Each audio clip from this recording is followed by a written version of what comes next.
2022 constable ఉద్యోగాల్లో తప్పు తోవలో ఉద్యోగాలు పొందిన వారు ఉన్నారు. జీవో నంబర్ 46 ప్రకారంగా ఏంటంటే స్థానిక ప్రకారం ఉద్యోగాలను ఇవ్వడం. అంటే జనాభా ప్రతిపాదకన ఉద్యోగాలను క్రియేట్ చేస్తారు. అక్కడ పోస్టులు గిన్నె అని ఉంటాయి ఉద్యోగాలు.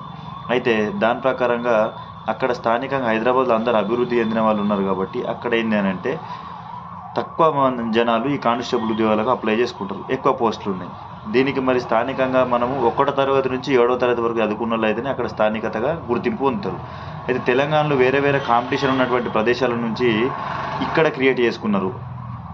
మన హైదరాబాద్లో 1 నుంచి 7వ తరగతి చదువుకున్నట్టుగా స్థానికత కోసం బోనాఫైడ్లు తీసుకొని స్థానికత హైదరాబాద్గా చూపించుకొని ఇక్కడ సునాయాసంగా ఉద్యోగాన్ని పొందారు. అయితే ఎంతోమంది మరి పాపం హాఫ్ మార్క్ తోటి 1 మార్క్ తోటి ఉద్యోగాలు కోల్పోయి వారి యొక్క జీవితాలను నాశనం చేసుకున్నారు. తల్లిదండ్రులను వదిలిపెట్టి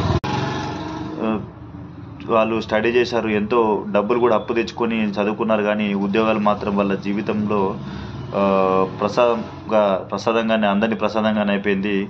వాళ్ళు పాపము వాళ్ళ జీవితాన్ని వ్యర్థం చేసుకున్నారు. ఇప్పుడు తెలిసింది మరి వీళ్ళు తప్పుదోవలో ఉద్యోగాలు పొందారని. వీటికి ఎవరు బాధ్యత వహిస్తారు? మీరే చెప్పాలి.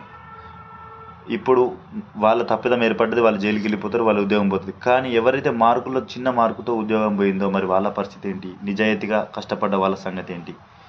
ఇలాంటి తప్పిదాలను ఇక ముందు ఇలా జరగకుండా ముందుగానే ప్రభుత్వము గుర్తించి చర్యలు చేపట్టాలని చెప్పేసి నిరుద్యోగుల తరఫున మేమందరం కోరుకుంటున్నాము.